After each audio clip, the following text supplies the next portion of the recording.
இஸ்லாம் என்பது, இந்த இஸ்லாத்தை பல்வேறு விதமாக நாம் அடையாளப்படுத்தலாம். நாம் இன்றைக்கு இந்த மார்க்கத்தை பொறுத்த வரைக்கும் இந்த இஸ்லாம் என்றால், இந்த மார்க்கம் என்பது அல்லாஹுடைய மார்க்கம்.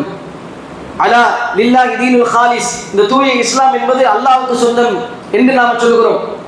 அது மட்டுமல்ல, இது கண்ணியத்தின் மார்க்கம், இது அமைதியின் மார்க்கம், இது அருளின் மார்க்கம். இப்படியாக பல்வேறு அடையாளங்களை இந்த மார்க்கத்திற்காக நாம் சொல்கிறோம். இது இப்ராஹிமின் மார்க்கம், இப்படி பல்வேறு அடையாளத்தை நாம் சொல்கிறோம். ஆனால் அகிலத்தின் அருள்கொடை நபிகள் நாயகம் ஸல்லல்லாஹு அலைஹி வஸல்லம் அவர்கள் இந்த மார்க்கத்திற்கு முத்தாய்ப்பாக ஒரு வார்த்தையை சொல்கிறார்கள். பல்வேறு பெயர்களை கொண்டு இந்த மார்க்கம் அடையாளப்படுத்தப்பட்டாலும் அல்லாஹுடைய தூதர் இந்த மார்க்கத்திற்கு இன்னொரு பெயர் சூட்டுகிறார்கள், அத்தீனுன் நசீஹா. இஸ்லாம் என்றால் பிறர் நலம் நாடுவது. இஸ்லாம் என்று சொன்னாலே பிறர் நலன் நாடுதல் தான் என்ற ஒரு வார்த்தையை அல்லாஹுடைய தூதருடைய நபிமொழியை நாம் பார்க்க முடியும்.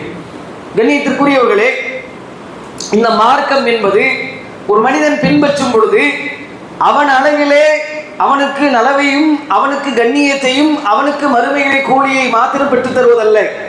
இந்த மார்க்கத்தின் மூலமாக பிறர் நலம் காக்கப்படுகிறது, பிறருடைய அந்த கண்ணியம் பாதுகாக்கப்படுகிறது, பிறருடைய மானமும் பிறருடைய இபாதத்தும் பிறருடைய நலவும் பிறருடைய மறுமை வெற்றியும் ஒருவரின் மூலமாக அந்த மார்க்கம் அவனுக்கு வழிகாட்டிய அடிப்படையிலே பிறர் நலன் நாடுகின்ற பொழுது, அந்த மகத்துவத்தை பேணி பாதுகாக்கின்ற பொழுது பிறருடைய மறுமை வாழ்க்கையும் இம்மையுடைய கண்ணியமும் சீர்பெறுகிறது என்பதை நாம் புரிந்து கொள்ள வேண்டும்.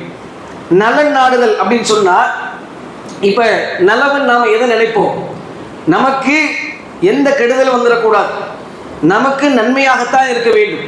உலகத்தில் நாம் எந்த ஒரு காரியத்தை செய்தாலும் அதில் குவாலிட்டியான தி பெஸ்ட் குவாலிட்டியாக இருக்குன்னு நாம் நினைக்கிறோம், நன்மையாக இருக்கணும்னு நினைக்கிறோம். ஒரு பொருள் வாங்கினா கூட அது நமக்கு எந்த விதத்திலையும் ஒரு குவாலிட்டி இஷ்யூ வந்துடக்கூடாது, நல்ல விஷயமா நல்ல பொருளாக இருக்கணும் என்று நினைக்கிறோம். அதே மாதிரியாக வாங்கக்கூடிய ஒரு பொருளினால் நமக்கு எந்த பாதிப்பும் தீங்கும் நமக்கு வந்துவிடக்கூடாது, நஷ்டமும் இழப்பும் வந்துவிடக்கூடாது, அதனால் நமக்கு பெரிய பொருளாதார இழப்போ மனசங்கடங்களோ வந்துடக்கூடாது என்று நினைக்கிறோம். இப்போ நலவு என்று சொன்னால் நன்மை நாம் அடைந்து கொள்வதோடு மட்டுமல்லாமல் நமக்கு வரவிருக்கக்கூடிய கேடும் கஷ்டமும் நம்மை அணுகக்கூடாது என்று பார்க்கிறோம்.